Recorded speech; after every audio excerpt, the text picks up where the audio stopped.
عطا محمد نور ویلي کابل ته ځم خو طالبان باید زما یو کوچنی شرط ومني. خو دا شرط څه دی؟ ویډیو تر پایه وګورئ چې پوه شئ. سلام، وخت بخیر. د لا تازه او مهمو خبرونو لپاره زموږ یوټیوب چینل در سره سبسکرایب کړئ. پخواني جنګ سالار عطا محمد نور هم نیت کړی چې افغانستان ته راشي.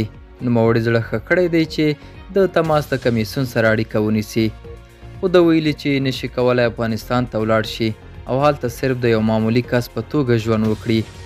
نوموړي ویلي دي چې که چیرې طالبان سیاسي ګوندونو ته ازادي ورکړي او ورسره ټاکنې ومني، دی تیار دی چې بیرته افغانستان ته ولاړ شي.